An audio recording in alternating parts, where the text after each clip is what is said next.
खबरों के एक्सप्रेसवे से आगे रुक करते हैं सियासी ढाबे का, जहां आज की सबसे दिलचस्प खबर मौजूद है। Stand up comedian Kunal Kamra की कॉमेडी के बाद महाराष्ट्र की सियासत में उबाल आ चुका है। कुणाल कामरा के माफी ना मांगने की बात के बाद शिंदे गुट के नेता खुलेआम कुणाल कामरा को सबक सिखाने की धमकी दे रहे हैं। वहीं बीजेपी नेता अभिव्यक्ति की आजादी के नाम पर इसे दुरुपयोग बता रही है। इन सबके बीच विपक्ष सत्ता पक्ष को अपने गिरेबान में झांकने की नसीहत दे रहा है।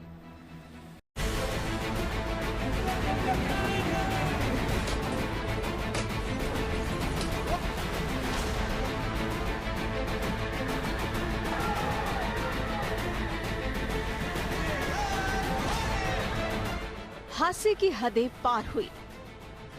महाराष्ट्र में सियासी बवाल मच गया और ये बवाल थमता नजर नहीं आ रहा।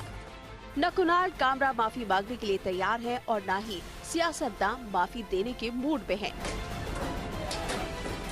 वो माफी नहीं मांगेंगे तो हम हमारे स्टाइल से उनको बताएंगे।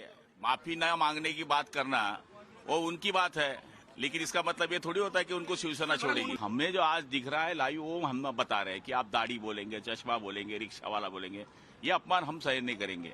वो माफी नहीं मांगता है तो बाहर तो आएगा ना, कहाँ छुपेगा।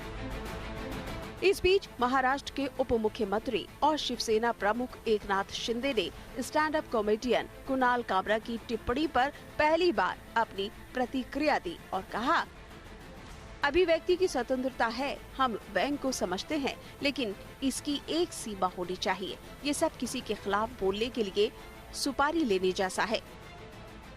इधर महाराष्ट्र के डिप्टी सीएम शिंदे पर तंज को लेकर कामरा बुरी तरह घिरे दिख रहे हैं। उन पर चौतरफा कार्रवाई हो रही है। खार पुलिस थाने ने उनको नोटिस देकर आज पूछताछ के लिए बुलाया। हालांकि कामरा मुंबई में नहीं है, उनके खिलाफ केस दर्ज कर लिया गया है। उनके मोबाइल कॉल डिटेल्स की जांच की जा रही है। जिस स्टूडियो में एपिसोड रिकॉर्ड हुआ, वहां डिमोलिशन एक्शन भी हो रहा है।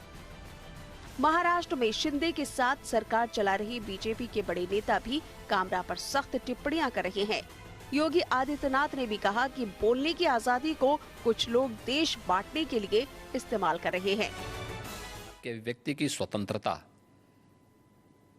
किसी दूसरे पर व्यक्तिगत प्रहार करने के लिए नहीं हो सकती है।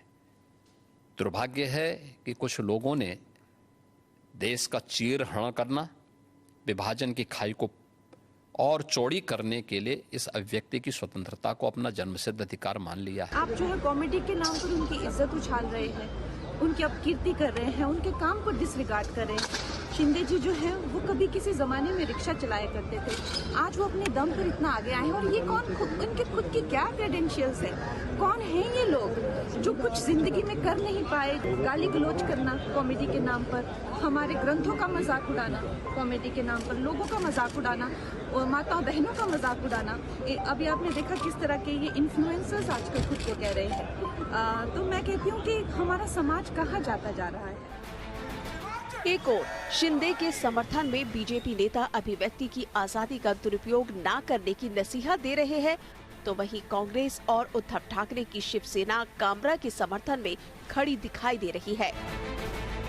गलत है तो कोर्ट में जाए, कोर्ट से कुछ निर्णय आता है तो वो कार्रवाई होनी चाहिए। किसी का तोड़फोड़ करना, किसी की जुबान बंद करना, ये उचित नहीं है। किसी को जुबान को आप बंद नहीं रख सकते। सरकार है तो सरकार के टीका भी सहन करने की उसमें शक्ति होनी चाहिए। अगर कोई करता है तो वो हंसने के लिए, हंसाने के लिए अगर कॉमेडी किया है तो सरकार ने हंस के टाल देना चाहिए था। अब एक बात कि वो कंगना जी ने हमारे नेताओं के बारे में बहुत इससे भी गलीच्छ बात की, तब उसको अभिव्यक्ति स्वतंत्र कहा गया। देश की केंद्र की सरकार, उनके ऊपर एक सवाल पूछो बस तो तुम देशद्रोही हो जाते हो।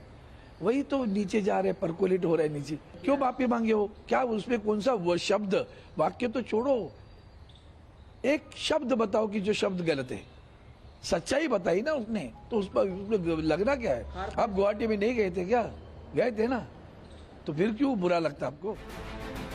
जिस तरीके से कामरा के तंज के बाद सियासी तकरार बढ़ी है, उससे सवाल उठता है कि क्या हाथ से बैंक के नाम पर हदें पार की जा सकती है?